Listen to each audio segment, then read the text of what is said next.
Hey folks, welcome to my channel. இன்னைக்கு நம்ம பார்க்க போகிறது வந்து ஒரு வித்தியாசமான டிஷ்ஷு, ஃப்ரைட் ரைஸ் பார்க்க போகிறோம். பட் அதுக்கு முன்னாடி என்னோட சேனல் இது வரைக்கும் சப்ஸ்கிரைப் பண்ணாமல் request, please subscribe to my channel. வீடியோக்குள்ளே போவோம். ஸோ ஃபஸ்ட்டு வந்து பாஸ்மதி ரைஸ் வாட்டரில் ஊற வச்சுருக்கேன். ஒரு 20 to 30 மினிட்ஸ் ஊற வச்சுக்கோங்க. அடுத்தது வெஜிடபிள்ஸு, குடமிளகா, கேரட்டு, கோஸு, பூண்டு, பட்டாணி, சரிங்களா. அதுக்கப்புறமா அடுத்தது வந்து ஸ்ப்ரிங் ஆனியனை வந்து ரெண்டு இதுவாக டைப்பாக வெட்டி வச்சுருக்கேன். ஒன்று கீழே இருக்கிற அந்த ஆனியன் பல்பை சின்ன சின்னதாக வெட்டியிருக்கேன். அதுக்கப்புறம் அந்த க்ரீனை வந்து குட்டி குட்டியாக வெட்டியிருக்கேன். வினிகர் அண்ட் சோயா சாஸ் நான் யூஸ் பண்ணுறது வந்து கிருபாஸ் நான் fruit vinegar and Singh soya sauce. So first வந்து இந்த ரைஸை வந்து நம்ம வந்து வேக வைக்க போகிறோம். ஃப்ரைட் ரைஸ் பார்த்தீங்கன்னா ரைஸ் வந்து ஓவராக குழையக்கூடாது, உதிராக இருக்கணும். ஸோ அதனால் வந்து இந்த ரைஸை வந்து வேக வைக்கும்போது you will have to take extreme care. So இப்போ இது வந்து ஃபஸ்ட்டு வந்து நான் ஹை ஃப்ளேமில் வச்சுக்கிறேன். ஹை ஃப்ளேமில் வச்சுட்ட பிறகு இந்த ரைஸை வந்து நீங்கள் குக்கருக்குள்ளே உட்கார வச்ச பிறகு ஃபஸ்ட்டு ஒரு ஃபியூ செகண்ட்ஸ் வெயிட் பண்ணுங்கள். அது வந்து அந்த அந்த ஒரு மாதிரி வந்து அந்த ஸ்டீம் வர ஆரம்பிக்கும். அதுக்கப்புறமா இந்த மேலே இருக்கிற அந்த கேப்பை போட்டுருங்க. அதுக்கப்புறமா ஒரு விசில் வரது வரைக்கும் நான் வெயிட் பண்ணேன். அதுக்கப்புறமா வந்து ஒரு 10 மினிட்ஸ் லோ ஃப்ளேமில் வச்சுருந்தேன். அதுக்கப்புறமா நான் எடுத்தேன். சில பேர் 3-4 விசில்ஸ் ஹை ஃப்ளேம்லேயே வச்சு எடுப்பாங்க. மேட்ரு என்னென்னா வந்து சாதம் வந்து குழையக்கூடாது. ஏன்னா ஃப்ரைட் ரைஸ்க்கு வந்து சாதம் உதிராக இருக்கணும். ஸோ சாதம் வந்து வெந்துருச்சு நமக்கு. ஸோ நீங்கள் வந்து இந்த மாதிரி ஒரு ப்ரெஷர் பேனை வந்து அடுத்தது எடுத்து வச்சுக்கோங்க. இப்போ இந்த ப்ரெஷர் பேனில் தான் நம்ம இந்த ஃப்ரைட் ரைஸ் வந்து செய்ய போகிறோம். இப்போது ஃபஸ்ட்டு வந்து எண்ணெய் as usual full and full medium ஃப்ளேமில் தான் நான் குக் பண்ணுறேன். ஃபர்ஸ்ட் வந்து எண்ணெய் வந்து உங்களுக்கு தேவையான அளவு ஒரு 4 to 5 ஸ்பூன்ஸ் நான் ஊற்றிருக்கேன். அதுக்கு அடுத்தது நம்ம நிறைய வெஜிடபிள்ஸ்லாம் வந்து கட் பண்ணி வச்சுருக்கோம். பார்த்தீங்களா, என்னெல்லாம் கட் பண்ணி வச்சோம்? கோஸு, கேரட்டு, அதுக்கப்புறமா வந்து குடமிளகா, அதுக்கப்புறமா பூண்டு. இப்போ இந்த 4த்துல நம்ம ஃபர்ஸ்ட் எடுக்க போகிற ஐட்டம் எதுன்னு கேட்டிங்கன்னா பூண்டு. ஸோ இந்த பூண்டை வந்து இதோட போட்டுருங்க. அடுத்தது வந்து நம்ம இன்னொரு வெஜிடபிள்ஸும் யூஸ் பண்ணுறோம். இதுதான் ஃப்ரைட் ரைஸில் வந்து மெயின் இன்க்ரீடியன்ட். இதை நீங்கள் போட்டிங்கன்னா தான் இதை வந்து சைனீஸ் ஃப்ரைட் ரைஸ்னே சொல்ல முடியும். எதுன்னு கேட்டிங்கன்னா ஸ்ப்ரிங் ஆனியன். ஸ்ப்ரிங் ஆனியன் வந்து நமக்கு வந்து எல்லா கடையிலுமே கிடைக்கும். ஒரு ஸ்ப்ரிங் ஆனியன் வந்து 10-12 ரூபாய்க்கு கிடைக்கும். அதுவே நீங்கள் 2-3 வாட்டி வச்சு சாப்பிட்லாம். ஸோ இந்த நறுக்கி வச்சுருக்கேன் பார்த்தீங்களா, இதில் அந்த ஆனியன் போர்ஷன், அதாவது வந்து அந்த ஒயிட் அண்ட் ரெட் போர்ஷன், அந்த கீழே இருக்கிற அந்த ஆனியன் பல்பை வந்து நம்ம சின்ன சின்னதாக வெட்டி வச்சுருக்கோம். அதை மட்டும் எடுத்து போடுங்க. அந்த க்ரீன்ஸ் இருக்குது பார்த்தீங்களா, அந்த ஸ்ப்ரிங் ஆனியனோட அந்த இலைன்னு சொல்லலாமா இல்லை ஸ்டெம்னு சொல்லலாமா, எப்படி வேணால் நீங்கள் வச்சுக்கோங்க. அதை வந்து ஹோல்டு பண்ணுங்கள். இப்போதைக்கு இதோட ஆட் பண்ணாதீங்க. இப்போ நான் ஆட் பண்ணுறது ஒன்லி ஆனியன். இந்த ஸ்ப்ரிங் ஆனியனோட ஆனியன் நான் ஆட் பண்ணுறதுனால நமக்கு வந்து வெங்காயம் இதுக்கு வந்து தேவையில்லை. யூஸ்வலாக ஃப்ரைட் ரைஸில் வந்து வெங்காயம் ஆட் பண்ண மாட்டாங்க. அடுத்தது வந்து இந்த க்ரீன்ஸை வந்து நான் ஆட் பண்ணுறேன். ஆக்சுவலாக வந்து இந்த க்ரீன்ஸை வந்து இப்போ நான் வந்து ஆட் பண்ணுவேன். டுவர்ட்ஸ் தி எண்டு வந்து நான் கொஞ்சம் வந்து மேலே தூவுவேன். ஸோ அதுக்காகவும் கொஞ்சம் எடுத்து வச்சுக்கோங்க. ஸோ இப்போது நல்லா சாட்டே பண்ணிக்கோங்க. இப்போ அடுத்தது வந்து மீதம் இருக்கிற வெஜிடபிள்ஸு. ஃபஸ்ட்டு வந்து கோஸு. நீங்கள் இதில் வந்து சின்ன சின்னதாக வெட்டிக்கணும். நான் என்னால் முடிஞ்ச அளவு சின்ன சின்னதாக வெட்டியிருக்கேன். அடுத்தது வந்து குடமிளகா. ஸோ குடமிளகா தேவையான அளவு போட்டுக்கோங்க. அதுக்கப்புறமா கேரட்டு, அதுக்கு அடுத்தது வந்து பட்டாணி வந்து ஆக்சுவலாக வந்து நீங்கள் வந்து தேவைன்னா ஆட் பண்ணிக்கலாம். சில சைனீஸ் ரெஸ்டாரண்ட்ஸில் பார்த்தீங்கன்னா வந்து பட்டாணி யூஸ்வலாக ஆட் பண்ண மாட்டாங்க. பட் நான் இதுல வந்து ஆட் பண்ணியிருக்கேன். அதனால நீங்கள் வந்து இதை இண்டோ சைனீஸ் ஃப்ரைட் ரைஸ்னு கூட சொல்லலாம். ஸோ வீடியோ ஸ்பீடப் பண்ணுறேன். நல்லா சாட்டே பண்ணுங்கள். ஒரு ஃபியூ மினிட்ஸ் சாட்டே பண்ணுங்கள். ஏன்னா அந்த பட்டாணி வந்து இன்னும் வேகலை. ஸோ நல்லா பட்டாணி வெந்து வர வரைக்கும் நீங்கள் வந்து இதை சாட்டே பண்ணுங்கள். கோஸும் வேகணும். தேவையான அளவு உப்பு ஆட் பண்ணிக்கோங்க.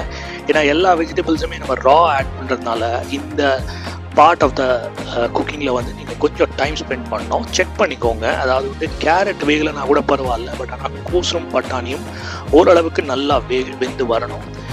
ஒரு 10 மினிட்ஸ் நீங்கள் வந்து இது மாதிரி சாட்டே பண்ணிட்டே இருந்தீங்கன்னா அது வெந்துடும். சரிங்களா. இப்போது அடுத்தது வந்து இது வந்து சாட்டே ஆன பிறகு நீங்கள் வந்து டெஸ்ட் பண்ணி பார்த்துக்கோங்க பட்டாணி வெந்திருக்கா, அதுக்கப்புறமா கோஸ் வந்து ஓரளவுக்கு நல்லா வெந்திருக்கா அப்படிங்கிறது. அடுத்தது வந்து அகெயின் இம்பார்ட்டன்ட் இன்க்ரீடியன்ட் வந்து சோயா சாஸ் அண்ட் வினிகர் இல்லையா. இப்போ நம்ம வந்து ஃபர்ஸ்ட் வந்து நான் வந்து சோயா சாஸ் எடுத்து ஊற்றுறேன். அந்த சிங்ஸ் சோயா சாஸ் சொல்லியிருந்தேன் இல்லையா, இப்போ நீங்கள் சைடில் பார்க்குறீங்க, அதுதான் 1 ஸ்பூன் எடுத்து ஊற்றிருக்கேன். அதுக்கப்புறமா வந்து அடுத்தது வந்து வினிகர், நான் ஃப்ரூட் வினிகர் தான் யூஸ் பண்ணுறேன் இதுக்கு. அதுவும் வந்து அந்த 1 ஸ்பூன் ஆட் பண்ணுங்கள். 1 ஸ்பூன் ஆட் பண்ண பிறகு நீங்கள் வந்து யூ கண்டினியூ டு சாட்டே திஸ்.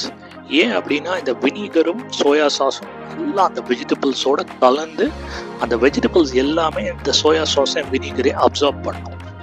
அப்சார்ப் பண்ண பிறகு நீங்கள் அதுக்கப்புறமா தான் அந்த ரைஸை வந்து நீங்கள் இதில் ஆட் பண்ண போகிறீங்க. ஸோ அதனால் சாட்டே வந்து நல்லா பண்ணுங்க. இந்த இடத்துல வந்து நல்லா பொறுமை காக்கணும் நீங்கள். ஸோ இது எல்லாமே மீடியம் ஃப்ளேமில் தான் பண்ணுறேன். ஸோ இந்த ஃப்ரைட் ரைஸ் வந்து நீங்கள் வந்து தொட்டுக்கிறதுக்கு வந்து டொமேட்டோ சாஸ் இருந்தால் போதும். இல்லை சில பேருக்கு ரைத்தா பிடிக்கும், புலாவ் வந்து ரைத்தாவோட சேர்ந்து சாப்பிட்டா நல்லாயிருக்கும். அதே மாதிரி ஃப்ரைட் ரைஸும் சில பேருக்கு ரைத்தாவோட சேர்ந்து சாப்பிட்டா நல்லாயிருக்கும் அப்படின்னு நினைப்பீங்க. பட் என்ன பொறுத்த வரைக்கும் டொமேட்டோ சாஸ் தான் அல்டிமேட் காம்பினேஷன் இதுக்கு. ஸோ எல்லாமே நல்லா வெந்து வருதா அப்படிங்கிறத நீங்கள் வந்து செக் பண்ணிக்கலாம். ஸோ இப்போது இந்த ஃப்ரைட் ரைஸ் வந்து நீங்கள் வந்து ரொம்ப ரொம்ப ஈஸியாக செய்யலாம் மக்களே. இது ஆக்சுவலாக வந்து ஒரு 10 மினிட்ஸ் வீடியோவாகவே நான் போடணுமான்னு நான் யோசித்தேன். But then I thought it's okay. So அதனால் தேவையான இடத்துல வந்து கொஞ்சம் ஸ்பீடப் பண்ணியிருக்கேன். இது உங்களுக்கு மேக்ஸிமம் வந்து செய்வதற்கு ஒரு 15 மினிட்ஸ் தேவைப்படும். நீங்கள் வெஜிடபிள்ஸ்லாம் வெட்டி வச்சுருந்தா கூட வெட்டி வச்ச பிறகு நான் சொல்கிறேன், ஒரு 10 to 15 மினிட்ஸில் நீங்கள் செஞ்சு முடிச்சிடலாம் அதை. ஸோ ஒரு பேச்சுலர்ஸ் டிஷ் தான் அது. ஸோ ரொம்ப ஈஸி குக்கிங் இது. பேசிக் வெஜிடபிள்ஸ் இருந்ததுன்னா செஞ்சு முடிச்சிடலாம் அதை. அண்ட் இது ரொம்ப லைட்டாக தான் இருக்கும். ஏன்னா பெரிய வந்து அளவுக்கு வந்து நம்ம இதில் மசாலாலாம் சேர்க்கறது இல்லை. ஸோ ரொம்ப லைட் வெயிட்டடான ஒரு டிஷ்ஷு தான் அது. ஸோ கண்டினியூஸாக சாட்டே பண்ணிகிட்டே இருங்க.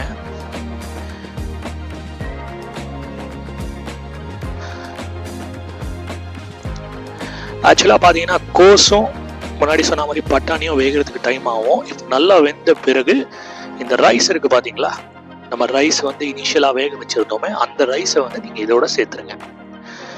கிட்டத்தட்ட நம்ம வந்து எண்ட் ஆஃப் த ப்ராசஸுக்கு வந்துட்டோம். இப்போ நீங்கள் வந்து எங்கே ஃபோக்கஸ் பண்ணணும்னா இந்த ரைஸை வந்து நல்லா மிக்ஸ் பண்ணணும். ஏன்னா நீங்கள் வந்து முன்னாடி அந்த வெஜிடபிள்ஸை வந்து நீங்கள் வந்து சாட்டே பண்ணும்போது soya sauce and vinegar add பண்ணியிருக்கீங்க. அதுக்கப்புறமா மறுபடியும் ஒரு வாட்டி சாட்டே பண்ணீங்க. அந்த சாட்டே ப்ராசஸில் வந்து அந்த வினிகரும் சோயா சாஸும் நல்லா வந்து அப்சர்வ் ஆகணும் அந்த வெஜிடபிள்ஸ்குள்ளே. இப்போ நீங்கள் பார்த்தீங்கன்னா அடுத்தது இந்த ரைஸோட நல்லா மிக்ஸ் ஆகணும். அதனால் வந்து அட்லீஸ்ட் ஒரு 2 to 3 மினிட்ஸ் நான் இப்போ பண்ணுறேன் பார்த்தீங்களா, அந்த என்ன சொல்கிறது, அந்த ஆப்பின்னு சொல்லாமா இல்லை லேடல்னு சொல்லாமா, எப்படி வேணால் சொல்லுங்கள் நீங்கள். அதை வந்து நீங்கள் வந்து அப்படியே ரைஸோட அடிக்கு வந்து அப்படியே எடுத்துகிட்டு போய் அப்படியே திருப்பி விடுங்க. இந்த மாதிரி திருப்பி விட்டுட்டே இருங்க. அப்போ தான் வந்து நல்லா மிக்ஸ் ஆகும். உங்களுக்கு வந்து அந்த ஃப்ளேவர் வந்து ஈக்குவலாக அக்ராஸ் த ரைஸ் வந்து உங்களுக்கு ஸ்ப்ரெட் ஆகணும். இல்லைனா வந்து உங்களுக்கு வந்து ஒரு இடத்துல உப்பு அதிகமாக இருக்கும், இன்னொரு இடத்துல டேஸ்ட் வேறு மாதிரி இருக்கும், அப்படி ஆகிடும் ஃப்ரைட் ரைஸ். அதனால் வந்து இந்த ப்ராசஸ் வந்து நீங்கள் வந்து கேர்ஃபுல்லாக வந்து பண்ணணும்.